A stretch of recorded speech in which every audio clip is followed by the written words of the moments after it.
Hey, podcast listener, even if you are alone in your entrepreneurial journey, know that today, right now in your earbuds, you are joined by thousands of entrepreneurs from all around the globe seeking to grow better, more profitable, location-independent businesses. If you'd like to learn more about what we do and download our entire back catalog, check out TropicalMBA.com.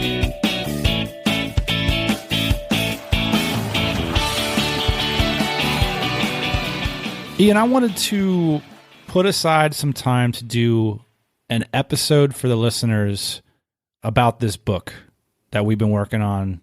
Basically, since you told me that I should go write a book. Well, actually, you didn't say that. You said, we should write a book, but you probably shouldn't do it because you've been pretty bad at that historically. Mm-hmm.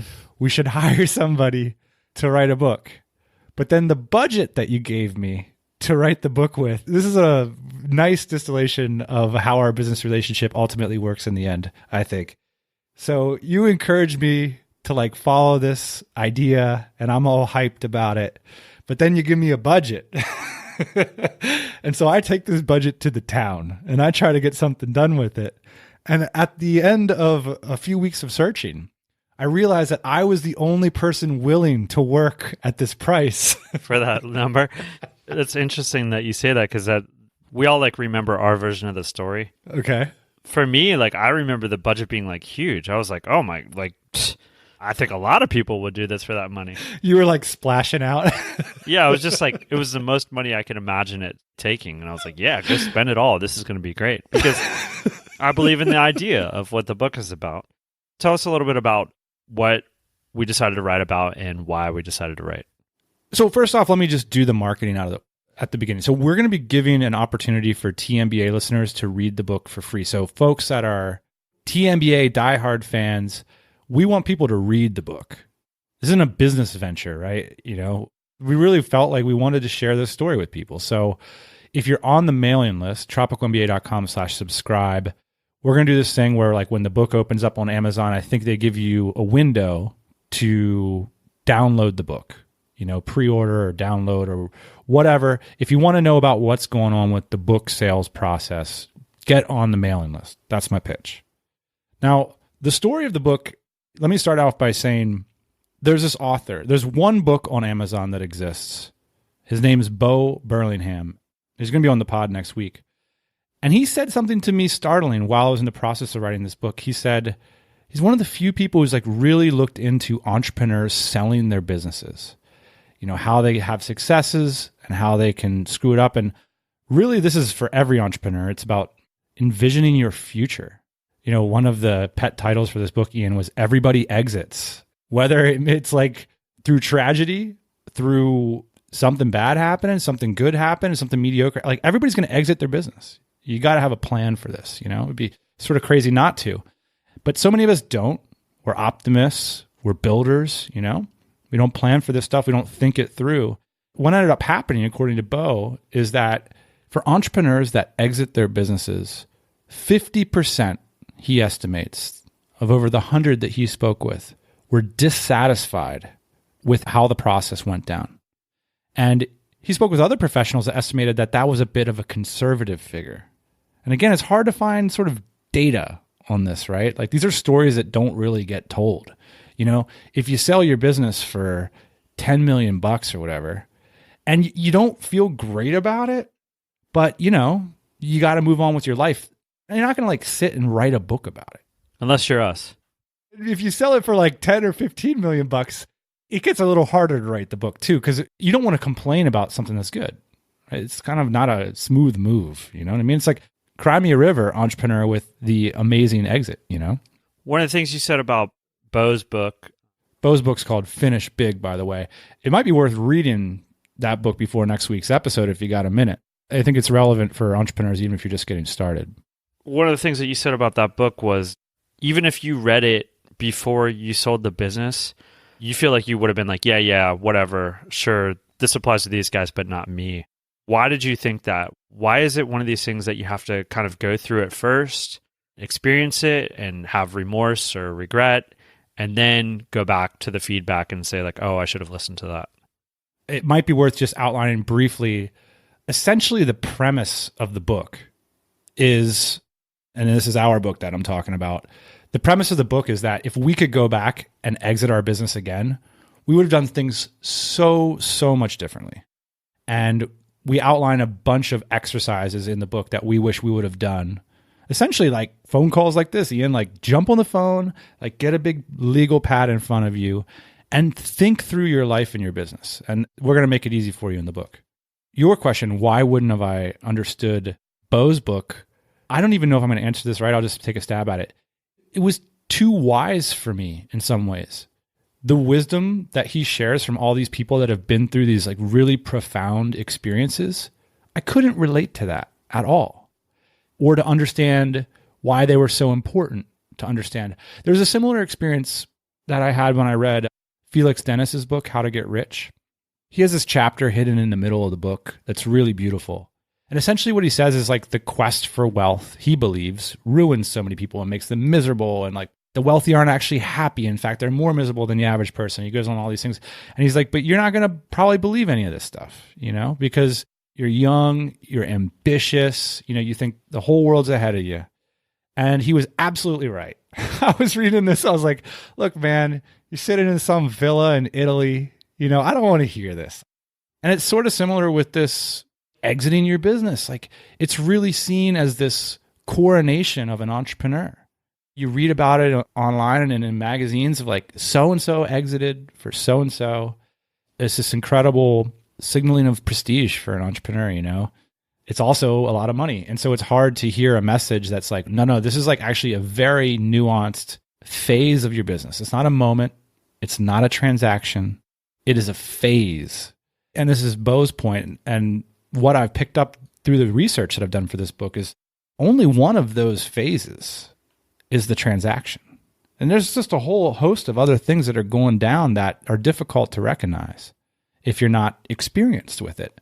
And of course, if you're not experienced with it, you hear these things and you're kind of like, I don't really understand why that's so important, Essentially, the book that we created is designed to be a fun way to encounter those ideas without being presented with their complexity right out of the gate, So the book is essentially designed, it's a little bit like a sugar coating around the medicine. So the thought experiments that we design in the book, they're fun for anybody. Some of my friends, Ian, that are college professors, they have professional careers, they're software developers, they've read this book, and every single one of them thought it was really fun to do the exercises because they really sort of help you to think about your financial life at a broader perspective that's beyond just the numbers.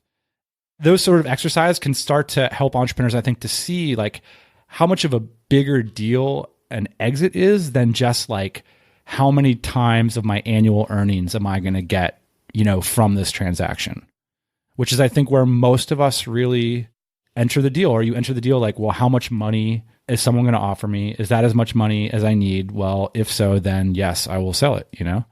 The reality is that from Bo's research and from our personal experience, there's just so much more tied up in this process. Today, we got a brand new sponsor. Their help keeping this pod in your earbuds. Huge thanks to the Bean Ninja. Do you have anxiety about the mess that your accounts are in? Do you know your numbers? It's that time of year again. The looming tax season. Most bookkeeping professionals think an Amazon product is rainforest lumber. If you identify with any of this, we got good news for you.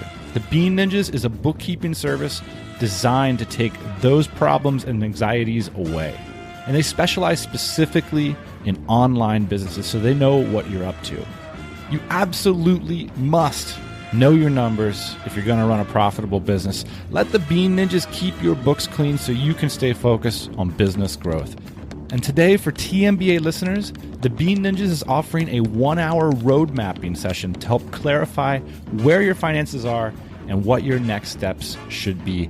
And they're offering it today for you for $100, which is a small price to pay to know your numbers. That's a third of their usual price. Huge thanks to the Bean Ninjas. Check them out, beanninjas.com. And thanks to the Bean Ninjas for sponsoring the TMBA podcast. And so when we're talking about these exercises that people go through one of the things that I think is cool about it is that you don't have to risk really anything to do these exercises. So we had to risk a lot to sell our business. We had to like think about, were we happy now? Will we be happy later? How much money do we have now? And, how much money do we have later? These exercises were really designed to be able to go through the process of potentially selling your business without having to sell your business. Yeah. And so when you design some of these exercises, were they designed from pain points that we experienced directly? That's interesting. I mean, the story of this podcast sort of starts at a picnic table in San Diego Bay. Yeah. When we were there and we were like thinking of starting our first business and we were really excited about it, it was like pretty clear which questions we needed to ask each other. What do you want this business to look like someday? Like, how much money do you want to make from it? What kind of freedom and flexibility do you want the business to give you? And I think when we got to the point of wanting to sell our business, for some reason, we weren't so sure like what the questions were that we should be talking about. We weren't sure like what the fun, hey man, let's go grab a beer at the bar and like talk for 2 hours about this. We just weren't as adept at it. And so the conversation that me and you had about it, of course, we talked quite a bit, but it was a little bit more defined by the people that we talked to that were professionals in the space. Like a lot of the talks we had, they were about like, well, what so-and-so did our broker say? Well, what did our lawyer say? Well, it was a little bit more defined by not our vision for our life necessarily. It's one thing to want to start a business. It's a whole other thing to actually have started one and then to have that responsibility on your hands. I don't necessarily think we did a bad job. I just think it would have been really cool had we had this book, basically. It would have been really fun to do these things. And I think that these are fun. Like these are fun ways to think about your life and your business and the possibilities ahead of you. Another thing to mention about that is just that the stakes were higher. When we were selling our business versus starting our business, I think that we felt like the stakes were higher. And like you said, like somehow these like fun experiments, like I wouldn't at the time like allow myself to have like a fun experiment. Like it was all about the business of selling it, like the business of how I'm going to feel, the business of what's going to happen to that business in the future, the business of how we're going to get paid, like all this stuff, The stakes are everything. So we have this idea we want to start a new business. How many phone calls have we had like this where we have some idea for a product, maybe between 50 and 100 that we actually took action on? And right now, how many products do we have? 3. There's like 80 bad decisions. And when it comes to this decision, you can't afford to screw it up. In some ways, we didn't probably do enough due diligence in terms of like inventorying our own selves and the landscape of how these transactions happen and how they could happen for us. What these fun experiments are really designed to do is like open up that conversation in your business from day one, make it fun, and encourage readers to take on the task of entering the phase of exiting your business, which takes years to exit your business, if it's at any significant level, but should start from day one to make that process like you're just as passionate about that process as you are about the process of launching that new product or whatever. We have friends that are passionate about this and we learn from them, and we learn from our experience and like all that we're trying to sort of get into this book. It's not really designed to be a guide. It's really designed to be a conversation starter and a way that you can sit down with your family, your friends, to get some quality mentors, to get some quality professional people involved. I mean, what a fun opportunity. You're talking about like your future, what you're going to do with your life. It's cool. It's complicated though. When I look back to that meeting that we had in San Diego on that park bench, one of the things that I remember from that conversation is actually being like really uncomfortable saying what I wanted for myself. Like it was this weird combination of like actually wanting things and then feeling selfish for wanting them. I remember like putting down some of like the physical things and I was like, ooh, do I really deserve that? Same thing goes with like selling the business. And same thing goes with some of these experiments. It's like part of the reason why it's hard to understand why this is so important right now is because I think first you need to give yourself permission to know that it's like okay to sell your business if you want. It's okay to have these feelings of regret after you sell these businesses. It's okay to think about selling your business, although you have 50 employees, and it's their future that you're selling as well. Giving yourself permission to kind of have these thought experiments, I think, Dan, is like really the first thing. And one of the things that, for me, reflecting back on writing this book and some of the experiments that came through, I think the first thing, again, for me was like, you need to give yourself permission to have fun with this and to explore these ideas. And it's only after that that you can really take them seriously. In terms of like finding a audience for this book, Ian, or a niche for it, one of the things is it's really specific in some ways. Like it really is a meditation on the idea of, you're building a business, you're going to exit it some way, somehow, sometime. You need to have this conversation, like the conversation about how to get started up, how to scale. This conversation of how to exit or how to think about it is just as important. Although the book is really focused on this exit phase, I'd like to think that it can bring a lot of value to anybody in the entrepreneurial space. Listeners to this pod can go check it out.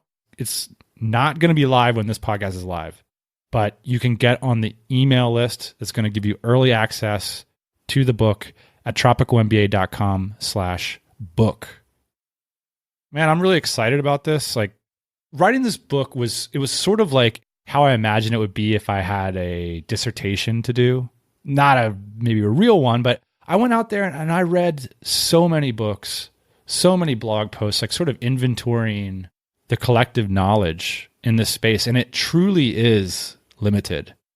If you're going to be entering any kind of exit phase or considering it, the reality is that the materials that you get on the web, with very few exceptions, are essentially going to be coming from professional services companies.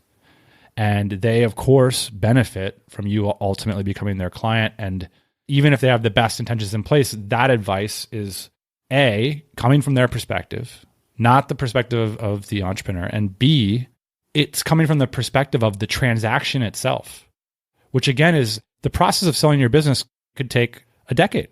And these books about selling businesses reduce it down to a transaction and how to get a good deal and how to calculate how much it's worth and all this kind of stuff. And it's like, yeah, you need to know that, but that's like a very small portion of this process. Or what we're really talking about is your career, your life, your wealth plan for you and your family. We're talking about your sense of purpose and service and what you do with your time and your identity. And again, getting back to what you were saying, like, yeah. Well, maybe you don't buy it, that this is really about your identity or your career or the way that you get a sense of service. I'm not going to talk about any of that crap in this book, right? Again, this book is about having fun. It's about hearing a fun story about how we almost lost $1 million. It's about getting some fun cocktail party games that you can pull out at the next party you're at. And you can ask these questions and everybody can give their answers. And it's fun.